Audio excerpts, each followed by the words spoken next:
This is Target Score Weekly with Joey Slattery and Taylor Allen. Welcome into another episode of Target Score Weekly, basically our midseason review. I'm Joey Slattery, that's Taylor Allen, and big news though, after 11 games in the season, earlier today, we're recording this on Friday, June 28th, Byron Mullens, the big signing offseason acquisition of the offseason. It was the former NBA first-round pick, former NBA starter. Didn't pan out the way everybody had hoped, and now he has been released. This has been a crazy year, Tay. I mean, you look at it from the way this has started out to the 4-game losing streak and all the drama surrounding it, and you lose Teddy Allen first, and then Byron a few days later, arguably the two top players projected coming into the season.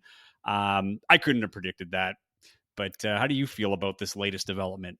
Yeah, this is becoming a new weekly tradition here on Target Score Weekly, where we get together and talk about a big name they released. Last week it was Teddy, this week it was Byron, and yeah, like you said, going into the season, I mean, if you pick two guys who'd be kind of the face of this team, the biggest names, the most accomplished guys, probably the most important guys heading into this year, it was Teddy and Byron.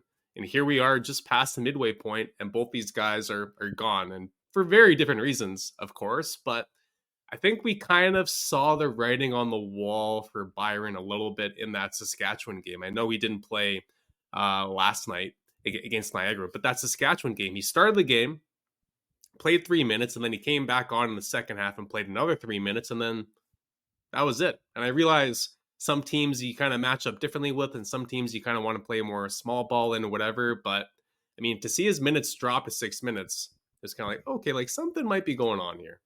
And then obviously the last game against Niagara, he doesn't play a single minute. So it's like, okay, something really is going on here. So when the announcement was officially made today on Friday, it wasn't like, oh my goodness, didn't see this coming. It was kind of like, yeah, this isn't exactly a shocker. But yeah, it's going to be interesting to see who they fill those shoes. They need another big now for sure. But yeah, I mean, this move sadly did not pan out for the Sea Bears. You know, this guy with his NBA experience, we kind of had some big expectations, and yeah, he had some moments, but yeah, he did not live up to the hype. That's for sure. Yeah, I think it was in the third game of the year, the second home game.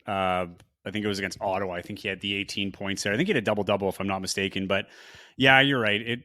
You almost feel bad. So from my understanding, this was mutual. He's pursuing contracts. In the statement, it says in the Asian market. He's played out there before, and it just wasn't panning out. And I don't know if that's a product of how things have changed since maybe even training camp. You have Teddy Allen and everything's focused around him. Then you cut him and you're, really sticking to the system now where things are moving around, and just didn't seem like he could find his fit really. Like it seemed a little bit out of sorts. And yeah, it's a tough one because it's tough to have those expectations that I'm sure he takes with him everywhere he plays, right? I mean, you're a former first round pick, NBA starter. You got to hear about it every time you go somewhere. And you're 7 feet tall.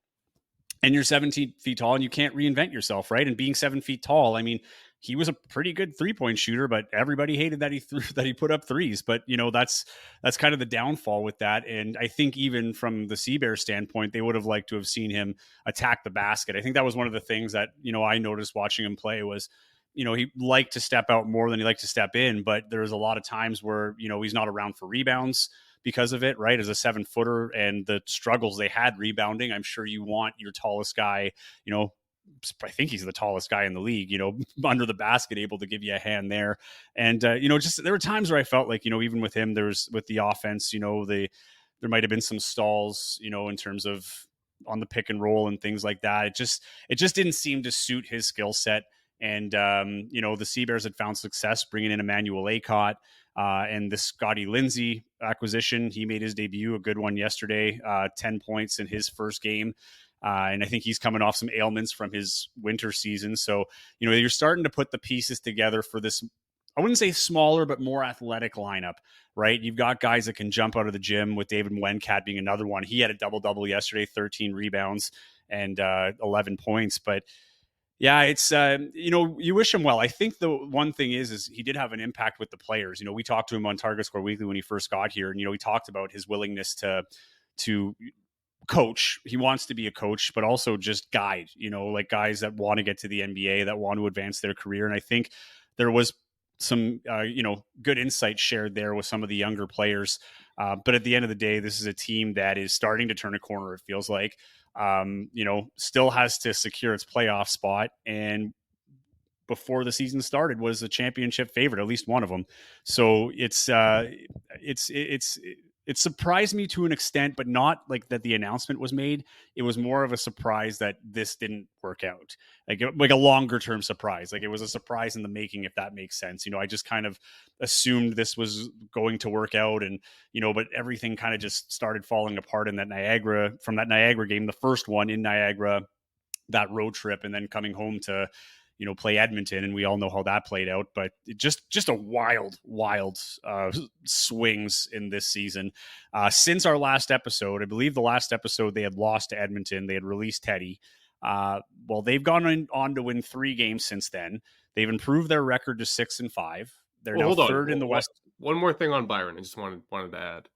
So Sure. when Teddy first got released, he was going on Instagram Live and whatnot. And one of his first Instagram Lives after he got released, lots of people are commenting and saying not exactly nice things about Byron, because there's people on Byron's side, people on Teddy's side, because it's obvious that there was a rift between those two, and that was kind of one of the reasons why Teddy was let go. So anyways, people are saying these comments about Byron and whatever. And Teddy said, honestly, Byron is the most talented player that I've ever played with in my career, which I was not expecting Teddy to say, because, again, him and Byron probably aren't going to be sending each other Christmas cards this December. Do you sense sarcasm in that, though? You know what? I didn't. He said, the way he said it, I did not sense sarcasm, but who knows? Maybe he's got a different style of sarcasm. I don't know. But yeah, like he kind of said, like, yeah, he's the most talented guy that I've played with. So, but like you said, just for whatever reason, basically since game 1, it just did not seem like a good fit, or they just didn't know how to use him, or I don't know what it was, but just like every game with him, maybe minus the one against Ottawa, it just didn't seem like a good fit. So yeah. No, I think earlier on it felt like a better fit when things were clicking, but as things started falling off the rails and changes were made, I don't know how much of that was due to the new roster makeup, and then having to adjust everything for the players coming in, getting players in. He seemed to be splitting a lot of time too before the games where he had barely any minutes. With Chad and Shane, there are a couple times where you'd see him kind of subbing himself off for Chad. But no, it's like he's obviously a good basketball player. It just there's not always a good fit in every team, right? Like talking to Victor Razzo, who's the head coach of Niagara, there's a team that since they've been here, like they're a team that have been around since the CEBL's inception 6 years ago, and they've always been good. They haven't won a championship, but last year they lose in the semifinals. I think they've even had a finals appearance. But this is a team that year over year is pretty good. But you also see a lot of guys coming back, and you look at the acquisitions those guys made. They seem very tactical, like they fill a role, and there's a lot of staying power there, right? And it's because they have the ingredients that work. And I think right now with the Sea Bears, it's finding out what the post Teddy Allen game looks like, right? I think for last year it worked really well with Teddy. This year it started off well, and then it went completely off the rails. And now you got to figure out your identity after basically building it around Teddy for a while, right? So it'll be interesting to see how that goes. But it kind of goes to show too that just because it's a big name player, a super talented player, doesn't mean it's just automatically going to work out. I mean, I know we've seen it in the pros time and again, like in terms of like the NBA and NHL, but like even at this level, right? It's the same deal. Just because they're all all stars doesn't mean don't fall in they're love with going the to beat NBA everybody. resume. Well, exactly. So Right. easy It to does do come that, down to fit. but Yeah, it does come down to fit. So, so this is a new big chapter. So since then, like I said, they're 6-5. They went from the bottom of the league or second last. I don't know if they ever went underneath Ottawa, but from second last in the league to now, top 5 in the league. They're third in the West, which is a really strong conference. They're starting to make ground. They've even the playing field now with Saskatchewan and Vancouver. They're 1-1 in those season series. They have Edmonton coming back on Wednesday, July 3rd. That's another huge game. And I'm interested to see that game too, because I don't think the game that we saw them play Edmonton, I don't think had much to do with what was happening on the court as much as what was happening on the bench for everybody to see and the drama that came out. I think that was less about game planning and more about, I don't know if it's ego management or whatever, but that's the game where I think everything boiled over and led to Teddy's dismissal. And then, a few days later, a week later, Byron gets dismissed, not for the same reasons. It doesn't sound like, but either way, you lose your two top players, but they're in good shape. I mean, you look at where they are right now. I had said last episode, 4-game losing streak is almost a death wish in this league with 20 games, right? There's a sense of urgency. They haven't been pretty for the most part. They've definitely been dramatic, and they most definitely have been entertaining. And I'm referring mostly to the Vancouver and Saskatchewan games.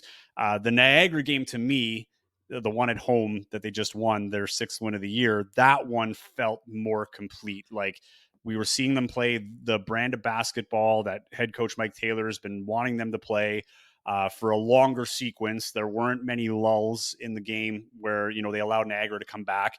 I don't think Niagara played their best, but I think part of that is because of the pressure that Winnipeg put on them. And the fact that even from 3 weeks ago, it's a totally different team that they were playing. So whatever you figured out about Winnipeg in the first game is now gone to the wayside with the team that's assembled now. But I was very impressed with how they played yesterday. I mean, the ball was moving. There's really been an emphasis on ball movement. You can tell, like, there's more guys getting touches. They're finding more open shots. They're not forcing up as many shots. And there seems to be a little bit of cohesiveness there, even defensively. Defensively, they seem more on the same page. There's less holes. You're seeing the help side defense coming in a timely fashion and contesting shots properly. Even fouls. I think they had like 4 fouls in the first half yesterday. Like, that's crazy. Like, for a league that does call a lot of fouls, Winnipeg played really clean yesterday against Niagara. So I do feel like they've turned a corner. There's still a long way to go. I'm not sitting here saying that with now that everything's said, going to though, be gravy. yeah, but I mean, think about it this way. I mean, this first half has totally gone off the tracks, right? Like, so many things, so many unexpected things happened.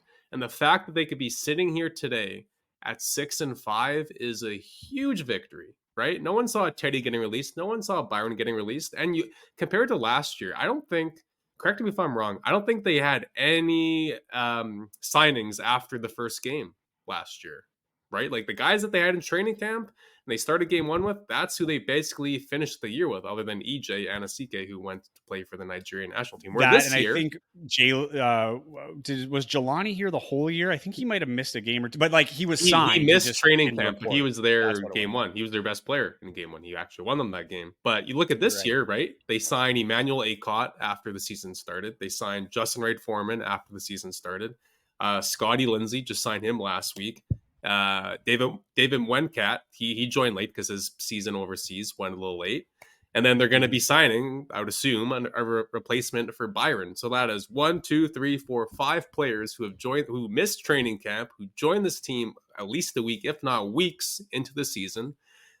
And they're sitting here at 6-5. They don't even know each other's names yet. Never mind how to play together yet, right? So to be in 6-5, above 500, currently in a playoff spot, they should be thrilled. So as long as they can figure it out towards the end of the year, they're going to be in really good shape. So, because this easily could have gone, like, it went off the tracks, but easily could have, been a huge disaster. And like I kind of said last week, like, that the team looked broken in that last game with Teddy. I did not foresee them, turning off or churning out a 3-game win streak like they just have, but they look like a completely different team this past week. Justin Wright Foreman, it's making me eat my words because I really liked his game these past. Did you draft that apology letter to Justin Wright Foreman? I'm working on it. Yeah, I'm working on it. Yeah. I'll deliver to him in person. That's an athlete that made you eat your words. That you were no holds barred on that one. And talk about a response. I mean, maybe you can just flat out take credit for the turnaround. I think you lit a fire under him, and he proceeded not only to go off, but also set records. So, assist records. I don't care about the points, man. The fact that he set the assist record, 15 assists, or was it 16 assists? It's 16. So that's the thing. So yesterday, we start thinking, okay, he's flirting with it. He's got 12, 13 assists. And then he hits 14. And then there was on the website, because like while I'm doing the sideline reporting, the like we're just following the box score, like the live box score that everybody sees, and it didn't update. So I'm like, okay, like he set the record, like in terms of tied it. And by the time I get out there for the interview, I'm like, yeah, he tied the record. Thankfully, we have a great producer in my ear, Candace, who's like, it's actually 16. And I'm like, great. In the middle of the interview, I'm like, I'm happy that we're here to say that you set the record, because I've had that happen to me before with Teddy last year. I can't remember which record. Don't know if it was single game or what, but he had some I think it sort was of a record that he set. 3-point record. I think it was. That's what it was. Yeah. And the initial stat didn't have the proper Yeah. reflection. Yeah. And then it was added later. So I always felt bad because you feel like you're taken away from the moment. But this one, it was corrected and he had his moment. And the one thing that he, like him and I talked about when he first came in and we were doing the introductory interview, is he said he's excited to play point guard again, like to be a true point guard. And you and I talked about that because you already had Jared Ogungbemi Jackson, who was playing really well up until that point. But he was saying, like, I think people are going to be surprised with my playmaking ability. We talk about my scoring all the time. And yes, I was a leading scorer last year, but to see that guy, and I think that's always what the hope was for Teddy, right? To figure that out, where there's nights where you're going to get double teamed, triple teamed, and it's a matter of effectively finding your teammates in positions that they can score, like leveraging that in a way that you're getting other guys open and how to attack those. And Teddy had some great individual games where he overcame that himself. But I think what you're seeing with Justin is a guy who can definitely score and can, and there's a point in the Vancouver game. Vancouver's the one he hit the game winner. And there were a couple times where you can tell where like the shot clock's winding down. He's like, no, give me the ball. Like, I'm the go-to guy. Like there's no discussion, there's no second thought. It's just like, that's the guy whose hands the ball needs to be in when we need to get a shot up immediately, but he doesn't rush it. And, they find all the other options first. And on a night like yesterday, he still had 22 points. That's insane. But the 16 assists is what impressed me, because every player on that team last night that played. So the only players dressed that didn't play were Sean Moranin and Byron Mullens. Everybody had at least a few points. Everybody. And he assisted on 16 of those. So the offense was really going through Justin yesterday, and I think he did a tremendous job. And it was really nice to see, your leading scorer understanding that tonight's not the night that I'm going to be, putting up 30 to 40 points. Like tonight's the night that I'm going to need my teammates to step up, and to everybody's credit, they did. And, that's one thing he said, though. He said, I'm a basketball junkie in the post-game show yesterday. And he said that he watched last year's games against Niagara when he was playing with Saskatchewan to see how they guarded him. A lot of the same guys are there. And he said he knew exactly what was coming for him. So he gave credit to Sean Moranin, and Darren Bombing had to step in for the co-hosting because Emily Potter's out with the national team. And he actually gave his unsung hero award to Sean Moranin, because I think that's the epitome of unsung, a guy who didn't see any court time, but got direct credit for the win because of how he helped prepare the best player, which is a huge learning experience for a guy who's a young point guard who was trying to make a career himself. But I was really impressed yesterday with how everything came together, with how he played that game, particularly how he was manning the offense, and just to see the kind of shots they were getting, like even the ones they missed were open looks. I didn't feel like much was forced yesterday. And I think that's the kind of basketball Mike Taylor wants to see from here on in. Yeah, I think all the numbers are good and stuff, especially the assists. You love to see that. But I think what we've seen this past week, these past 3 games, is that he's really kind of embraced the role of being a leader, right? Like that right there, that's a perfect example. Like you just set the assist record. You can easily, pat yourself on the back and talk about how great of a game you played and whatever. But he's talking about literally one of the 2 guys who did not even see the floor, and he's giving him credit. That's the type of guy that you will run through a wall to play for. Right. Totally. So that's a great sign, because what I saw in the game, the last game with Teddy, 3 games ago with Justin, I didn't see leadership tendencies there. But since then, he's kind of looked like a completely different player, leadership wise and on the court too, obviously. So yeah, he's been huge. So from what I'm hearing is, like there's no shortage of leaders on this team. You've got guys like Alex Campbell, Chad Posthumous, Jared Ogambemi Jackson, but it does sound like he's come in here and really set the tone in the locker room, a voice guys are going to listen to, a voice of reason, a passionate guy. You see him on the bench. He does get fired up with guys, but it seems constructive, not destructive. Even yesterday, he got a technical foul on Khalil Ahmad's. It ended up being a flopping, like a flopping foul, but at the time he thought the foul was going to Winnipeg, I guess. And he freaks out and he gets a technical, right? Like the ref tees him up right away. And immediately he just turns around, doesn't get engaged.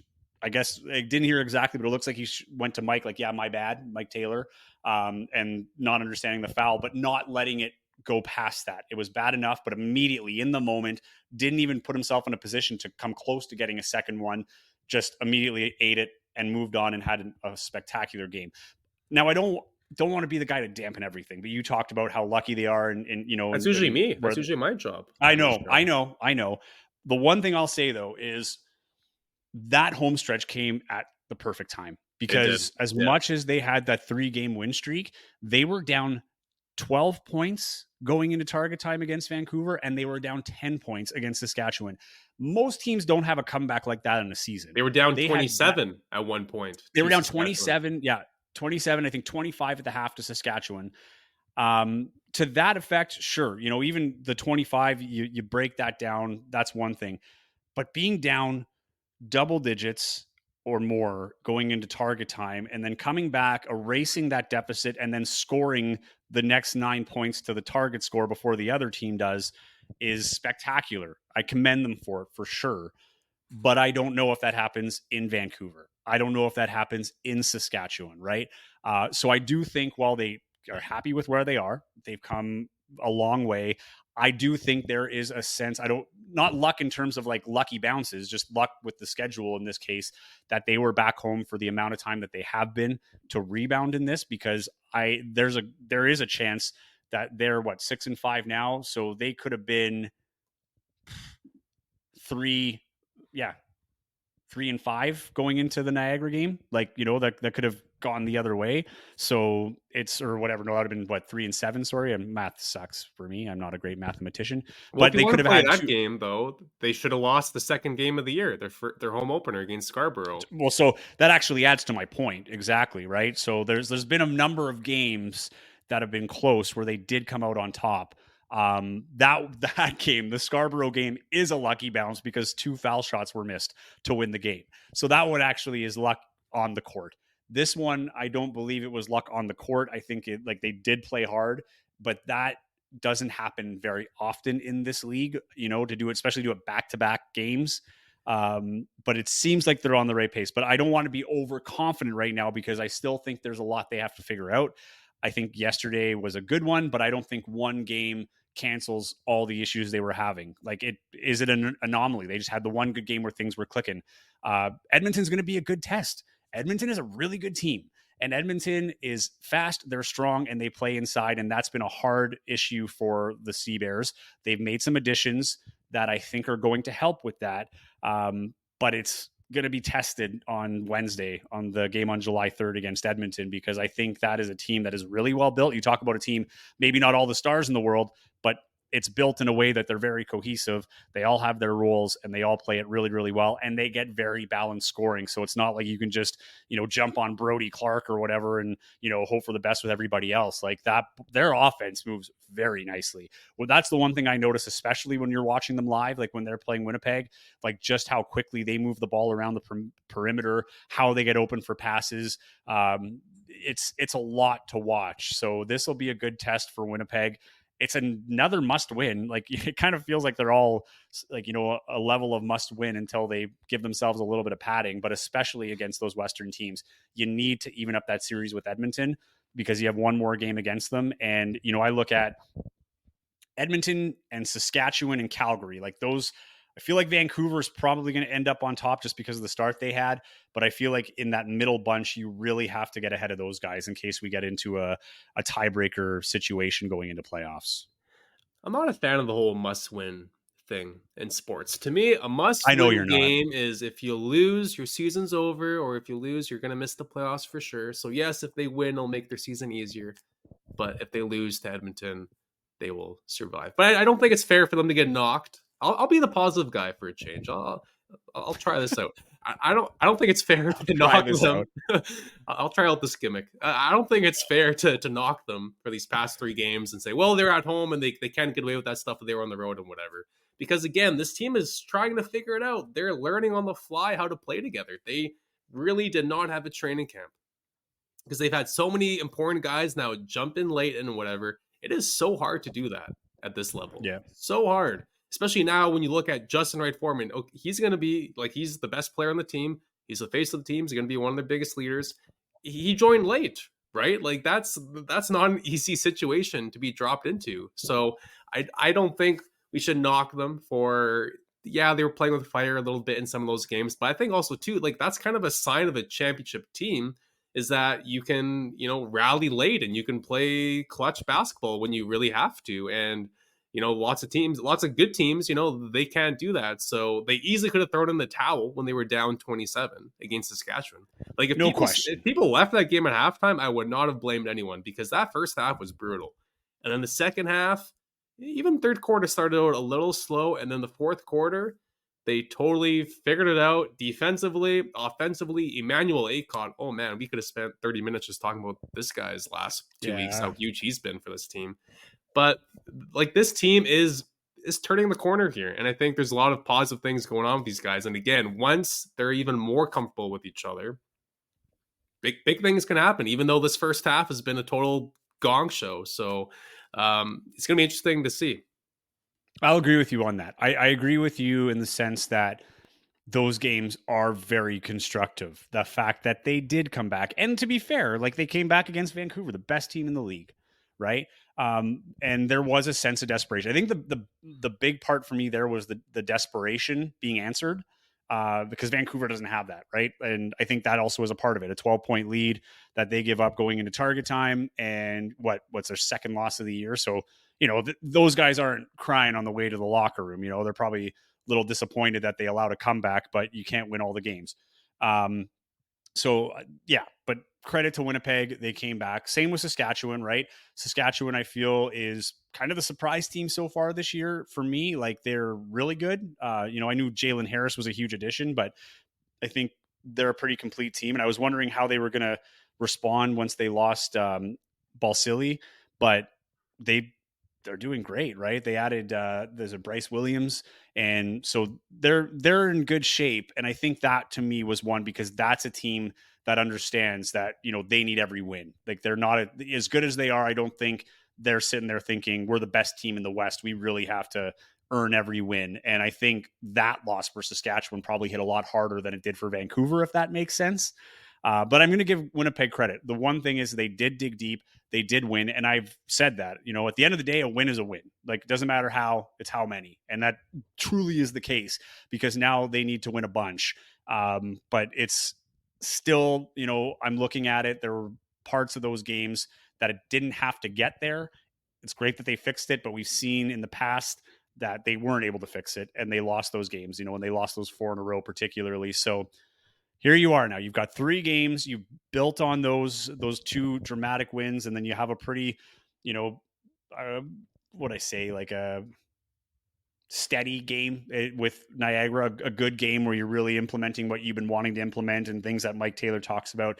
But now you've got to make it a habit. And that was one thing Mason Boursier said when they won the first game. He's like, it's great to do one, right? But he's like, the great teams do it again and again and again. And he's like, that's where I'm interested to see our response. And it was an interesting way to put it because even the players are like, yeah, we won one and that's great. It's a huge win. But, your season isn't defined on one win. The great teams, have to do it again and again. And this team particularly, if they want to not only get into the playoffs, but you want to host a game in the playoffs too, right? That's the other thing. So it's like one thing to get in that 4th spot and, creep in and, not play a single postseason game at Canada Life Center.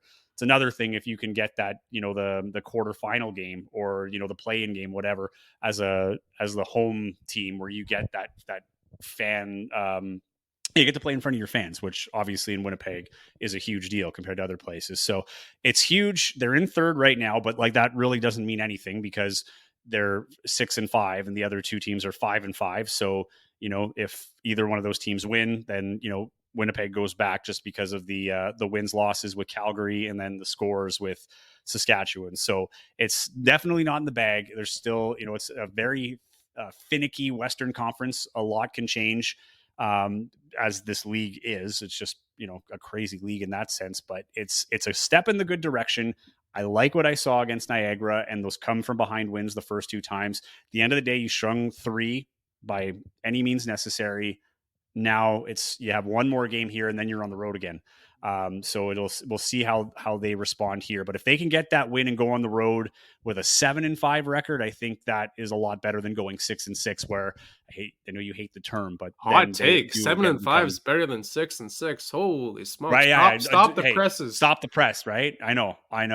But when you get to 6-6, that's where literally because last year they had 8 losses, I think, right? For to get in the playoffs, where the spot that they were in, which was second place, which I don't think is going to happen this year. I think there's a lot more losses that are going to be piled up with those teams. So 8 losses. I don't want to test that too early. I'd rather get in the playoffs and then get those 8 losses knowing that I'm in. Honestly, I don't think they should really care what their record is. I mean, hosting a home playoff game would be great, but for them, just start playing your best basketball in those last kind of 2 or 3 regular season games and then show up in the playoffs playing your best ball. Everyone's finally comfortable with each other. You know how to play with each other. And I think if they have to, play their first game on the road or whatever it may be, that they can survive that. They have the talent for that. So these next couple of games, yeah, it's hard not to worry about the standings and whatever, but I don't think that's that important for them right now. Just make it to the big dance. I don't think they are. I don't think this team is sitting there staring at the standings. No, I know they're not. I'm just saying for anyone. This is me. Like, this is how I'm looking at the season, as we're supposed to put on, our glasses of looking at the future and how things are shaping up. I honestly think those guys are just, like you say, trying to get the cohesiveness. I think it's just showing up to practice, making sure the new guys are up to date. I don't know if I said this, but with the Byron news, I should have said this much earlier in the podcast, but with the Byron news, I am told that another player will be coming in. Sounds like it's going to be a legitimate post player that is going to be a big guy with G League experience. Name hasn't been released yet. I know they can't technically sign anybody until Byron's been released, which is official on Friday. Therefore, I expect an announcement coming in probably in the next few days, because I think the idea is to have this player in by Wednesday with Edmonton, which again, it's Friday already. We're going into a long weekend. So this player shows up, has a few days to get, acclimated with the players, the systems, all that stuff, and then go in against a really hard Edmonton team. And you only have 9 games left. So it's not like you have a lot of time to sit players and, handhold them into their first game or whatever. So whoever's coming in, kind of like we saw with Scotty Lindsay, like he had almost 20 minutes of playing time. You're thrown in the fire, right? It's just, you got to figure it out. That's the only way you're going to learn. That's been the season with time to wait around. That's been the with season everybody. With 4 or 5 guys thrown into the fire. And to the credit of the team and Mike Taylor, all of those players came in were immediate impacts, right? David Wencat came in and was hot off the start, and he was coming back from Germany after a ride all the way to the finals. And then you've got Acott coming in, same deal. I mean, he's already hit. You think he was in the games he's played, he's like averaging the second most amount of points after Justin Wright Foreman. He hit the big game winner on the rebound. So these are guys that are having impacts and playing key minutes. And they've been doing really well. So I don't know if that's a preparation thing or adrenaline thing. Whatever it is, it's working. And so I'm pretty confident this new guy coming in will be good. But it's tough when you lose your marquee player, right? Like, Mullens being the marquee signing of Winnipeg. That's a big player to lose. So now I don't think it is that tough. I don't, because he had really nothing to do with this 3-game streak. So bring in someone. That's what I mean. Like, in terms of you, like when you sign a marquee player, with the marquee tag, that's supposed to be your big player. Like, it's tough when you have to let that guy go. So now on the plus side, you've now got this opening that gives you the American opening and the cap space to sign a really good player that can have an impact right away, but it has to be the right fit. It can't be he's got a great resume or he's played in the NBA. It's how does his style of play going to complement and be effective in our system? That is what's going to be key.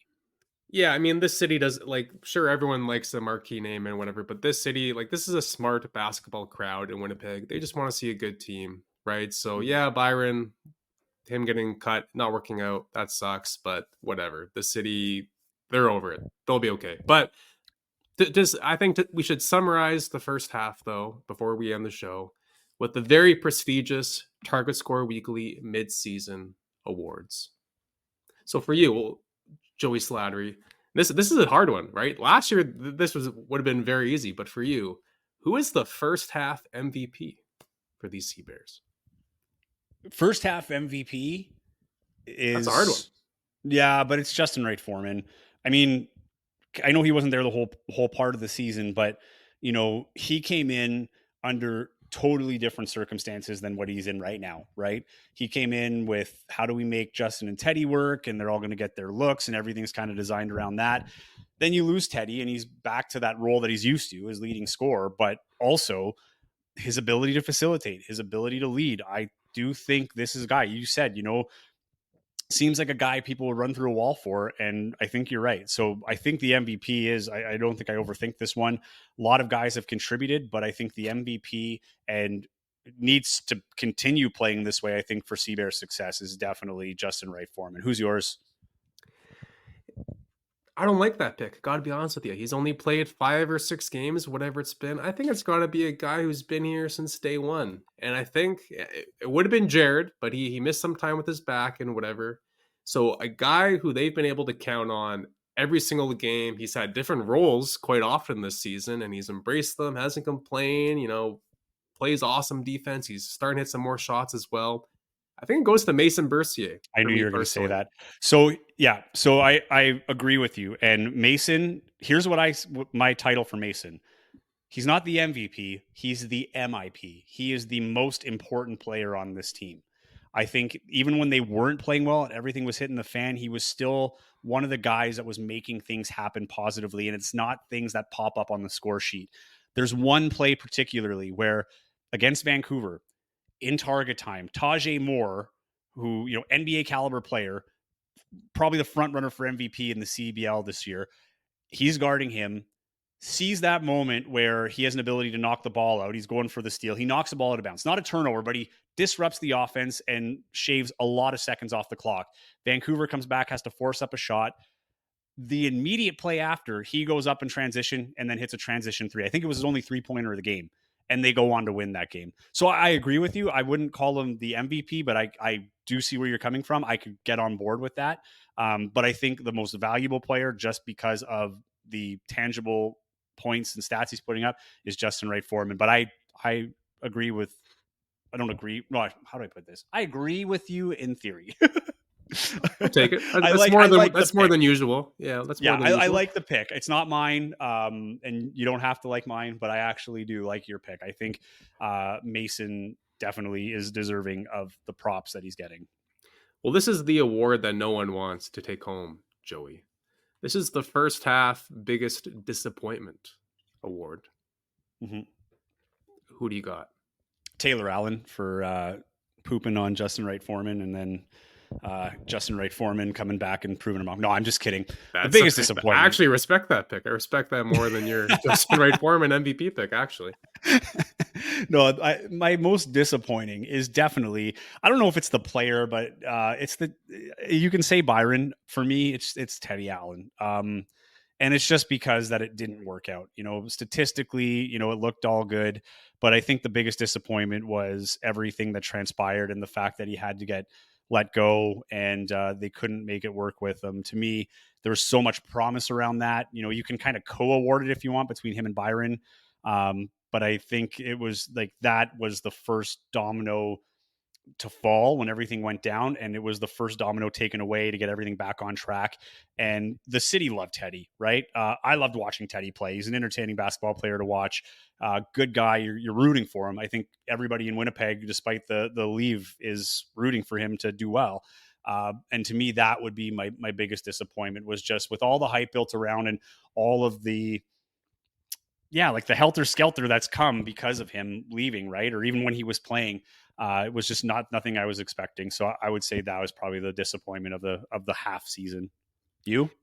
Yeah, I think I'll give the AJ Hess Award. Oh, sorry, I mean the midseason biggest disappointment award to. I mean Teddy's an obvious one, but I'll be different. I'll go with Byron. Right? I mean Teddy. That's a complicated one, but Byron. I mean he was here, whatever, and it was flat, man. I mean we already spoke about it. It was just flat. Just didn't deliver for whatever reason, and yeah, he brought some value in some ways as a veteran and whatever. And it was cool seeing this NBA guy here and whatever, but it just didn't work out. It was flat. I don't know if it's his fault, the team's fault, or whose fault it is, but it doesn't matter. But it's a disappointment at the end. He was probably the biggest disappointment. I think on-court disappointment in terms of expectation is definitely Byron. But like just situationally, I guess, or organizationally, like the big disappointment I think was losing Teddy. He's being so valuable last year, but it's benefited them. So I guess it like that makes 100% has. That's why I guess. So I don't know. I think that's why it's the disappointment, right? Is it also could have sewered their whole season. So credit to the Sea-Bears for not letting it do that. But I think that was the biggest disappointment for me, was that 4-game losing streak and just seeing everything fall apart. The fighting on the bench and, whatever else happened. It's that to me is, the disappointing part of the season. But if I'm talking about, guy that I expected more statistically from, definitely Byron for sure. Yeah, well, I think another award was going to be what's the biggest headline of the first half. But I think we can both agree. We can agree on this one. Let's do that then. Okay, I'm going to switch it. I'm going to say Byron for the disappointment, and then I'll use the Teddy for the headline. That actually makes way more sense. I forgot about the headline one, so that's I'm swapping those. Definitely, that is the headline. I mean, it rattled the league, right? And the crazy thing is, Taylor, what the headline was a week prior to that. If we did this show a week prior to that road trip, it would have been that the Sea-Bears got Justin Wright Foreman. That would have been the biggest headline, because you lose Darius Days. Like, don't forget, we lost Darius Days too, right? When I say we, Winnipeg lost Darius Days. They lost Darius Days, who was averaging 15 points, 10 rebounds a game through 3 games. And as soon as he left, it was felt immediately. The rebounding just went nowhere, and they lost that physical presence that they had, and that spark plug. And then you get Justin Wright Foreman. Well, what a rebound! And that would have like CEBL Weekly, the weekly show that the league does with DNS, in their show, they get the note that Justin Wright Foreman just signed and was signed by Winnipeg, and they stopped the show. They left the cameras rolling, but they stopped the show. And they needed a second to like gather themselves and readjust their power rankings and all this stuff. Like, this was not just in Winnipeg. That that Justin Wright Foreman news shook the league, and then further shaking the league is the Teddy Allen dismissal after everything that happened. So it's crazy that how many headlines this team has produced through 10, well, now 11 games, but we'll take away like in the first half of the season, the first 10 games, they had legitimate headlines that I think trumped any headline last year. Yeah, I'd agree with that 100%. It's other than like the fans coming out for Winnipeg and how surprising that was last year, but that's happening this year again. So it's not a surprise. It's been a wild, unpredictable season. That's for sure, which has made it kind of fun, because it's like every week there's been something else to talk about. It's made this podcast quite easy, actually. But it's been wild, and I'm sure they're really hoping that the second half is a lot quieter, preferably even boring. But for them, not for us. But moving on, next award. Who is the surprise player of the first half? We already talked about kind of disappointment and Byron and whatever. So surprise in a good way. Who was the surprise kind of breakout player of this first half that maybe you didn't quite see coming? I think the breakout, like if we talk about surprise, I can go two ways with this. Part of me wants to say Mason, just seeing how, he's played a leadership role, but we kind of expected that even when we had the initial interview when he got signed, when he was in, Manchester. You kind of got a sense for that, passion for the game, that wisdom beyond his years, all that stuff. But another one for me is Simon. And I know that sounds weird, but when this season started, Simon's, the big question was his, how is he going to play? Are his minutes going to be limited? And they were at first. And now he's back into a starting role as a U Sports player. So I don't know if it's like a surprise is the right word, but it's just the development since the start of the year and some of the players that have stepped up in a positive manner. Because I mean, a lot of negative things have happened. I would definitely have to put it. I think I'd give it to Mason though, just because I always felt like he was always the unsung hero. Like timely charges, timely steals, timely defensive stops. He's so sound defensively as well. And then the other one I can do is maybe just Emmanuel Acott, only because here's a guy that was from Winnipeg that didn't really have, let's say he didn't have as much fanfare around, like, say, Jared Ogunbemi Jackson. Like, I think there's a lot of people, myself included, was like, why? What's like, I don't understand the reasoning behind this signing. Then we find out Darius Days is gone, but then he steps up and becomes like a secondary scorer. So if I'm going to tier it, it would go Simon as 3, Mason as 2, and I'll go Emmanuel Acott as 1, just because I knew he'd be an impact player. I had a feeling, especially after Darius left, but I don't think I fully understood the impact he would have. David Mwencat, this is exactly what I expected, right? When you look at how he played with Scarborough, going to get you 8 to 12 points a game, but he's going to get those big rebounds and he's going to be athletic. He's going to be intense. And we got all that stuff. With Emmanuel Acott, I didn't really know what to expect, and I'm very pleased with what I'm seeing. Yeah, for me, it's Emmanuel Acott, 1,000%. I mean, he played in this league last summer with Ottawa. Only didn't play a full season, and he didn't really jump off the page and whatever, right? But you could argue that he was really kind of like their MVP of this past week, right? Like some of the, I know he's scoring the target score basket at the end, and everyone gets caught up in that and excited, and that's an easy social media clip and whatever. But the defense, especially in that Saskatchewan game, the defense that he was playing in target time when they could not afford for Saskatchewan to really score at all was super clutch. And you look at this kid, what is he? He's 6'8", super lengthy. He's fast. He could jump through the roof. Like, he is built like an NBA player. Just his offensive game isn't at that level, obviously, right? But like, I think his stock is going way up after the summer because I think so.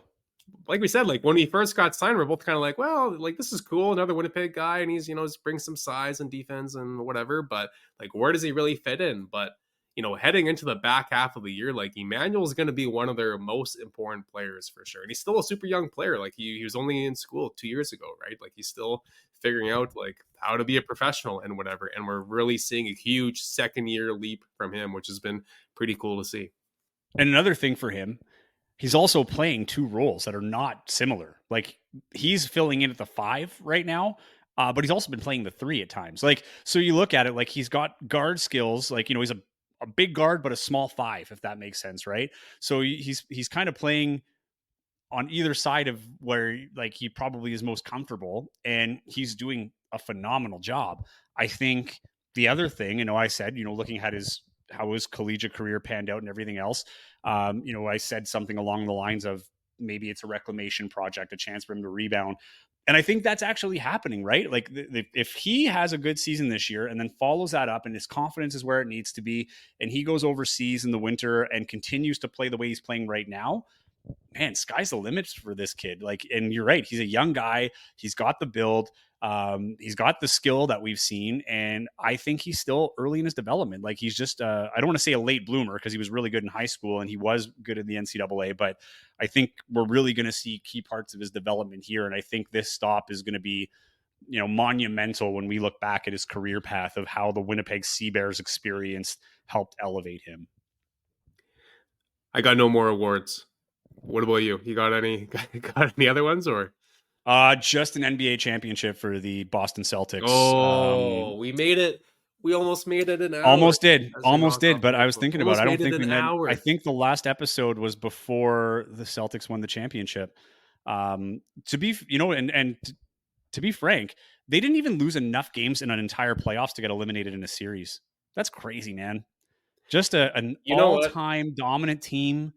Just the OB is where it should be. in This is Boston, old news, man. Massachusetts. This was what, a week or two It's ago. This I is a feel you. CEBL podcast. Here's the Sorry, thing: we it's just missed the boat. never We missed the never going to boat. get old. I mean, this is something we might hear on a weekly basis from here on in. Really, I'm a little disappointed because I wanted to wear my championship gear, which has not arrived yet, and I did buy a lot of it. And right after the game was done, I had a celebratory cigar, a Hoyo del Montre, which was the cigar that Red Auerbach would smoke when he knew the game was over. And I really basked in it, Taylor, because, it was a little bothersome that the Lakers had the same amount of championships as the Celtics, those frauds out in the West Coast. And, the true championship DNA came out on top. 18 banners at TD Garden. And that's the I think the championship that truly counts. Well, enjoy the record while you can, because the Lakers just drafted Bronny James. What Game do you think changer. about that? What do you think about that? I want to get your honest opinion. What do I think about that? I mean, it's pretty damn cool that LeBron has been in the league for so long and he's still in the league and still playing at a high level, and his son is now at the age where he gets drafted to the NBA. I mean, because there's so many pictures of him, like when he's with the Heat and Cavaliers, especially when he's like holding like a young kid, right? And now they're going to be teammates. So that side of the story is super cool. But the other side of the story, Bronny is not an NBA player.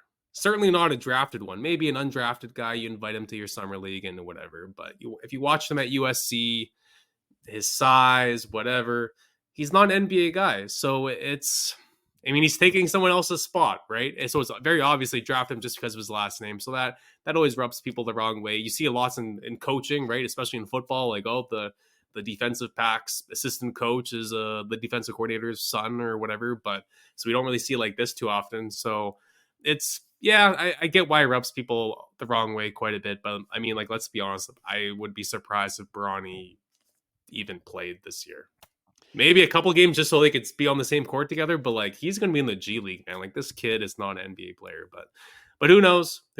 But yeah, it's so I see both sides of the coin for sure. But back to Celtics for a second, though. I want to ask you a question, and then we'll never speak about this championship run ever again. I'm sure we will, but yeah. No, we won't. But anyways, the fact that they were the heavy favorites all year long, right? Mm-hmm. Like, it was literally championship or bust. Like, that term gets thrown around so often, but for the Celtics, like, if they did not win the title this year, would you call it a must win, Taylor? I would call it a must win championship for these guys. I really would.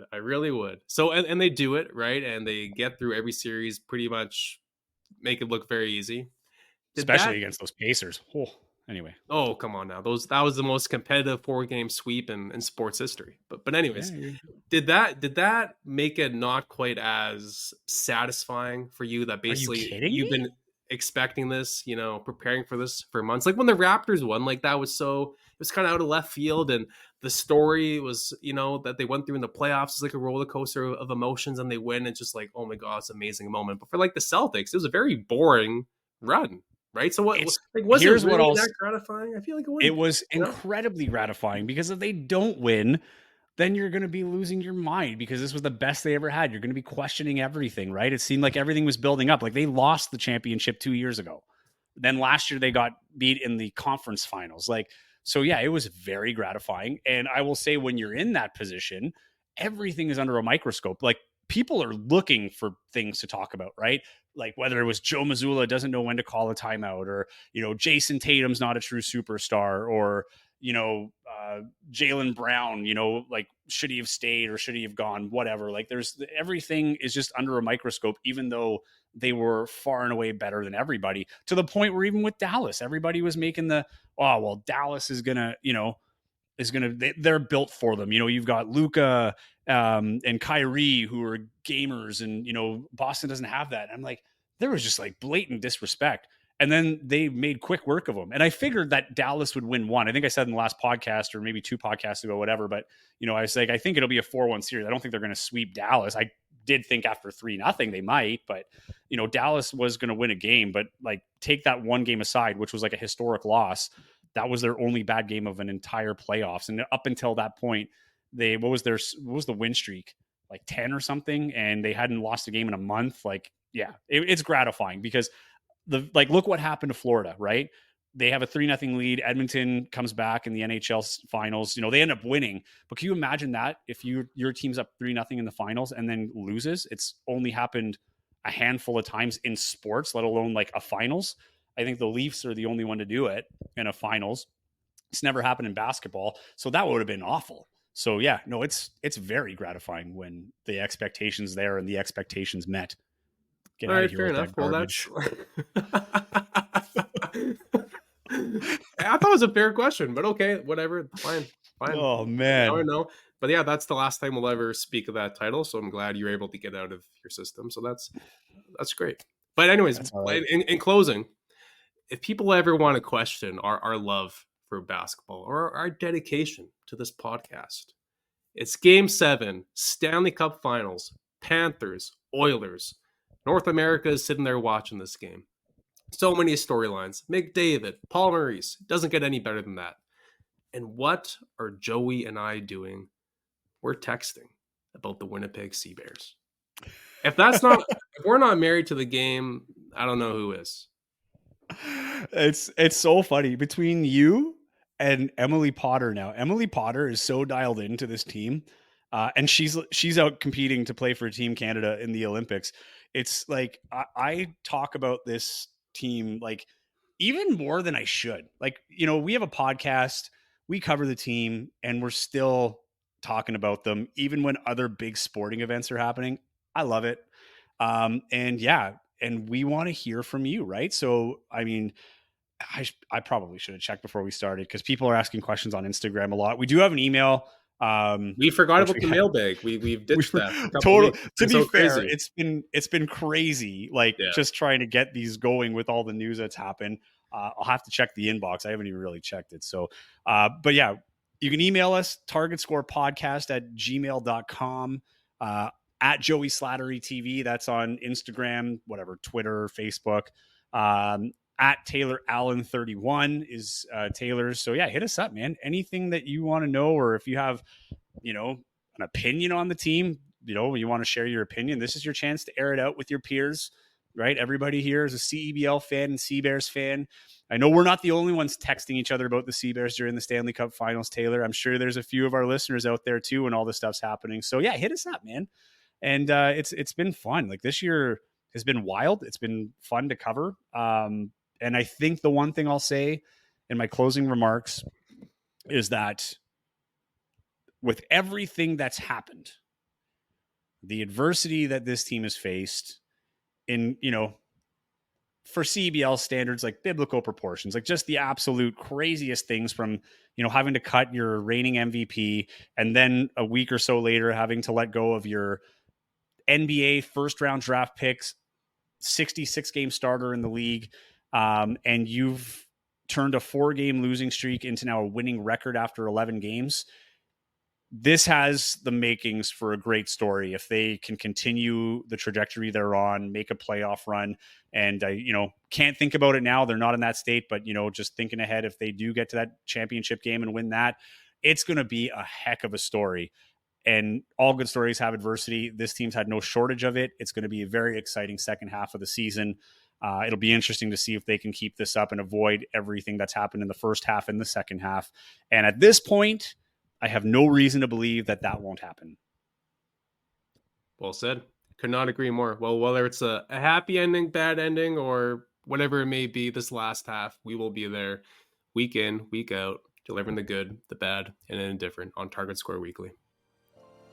I'm going to close it at that. That was amazing. No, thanks. Appreciate it. That was a really, really good closing. That just came off the tip of my tongue, and away you go. Thank you for listening to the Target Score Weekly podcast. To stay up to date with Winnipeg Sea Bears and CEBL news, as well as future episode releases, follow Joey and Taylor on Twitter and Instagram at TaylorAllen31 and at Joey Slattery TV. And wherever you're getting the podcast, be sure to subscribe to never miss an episode.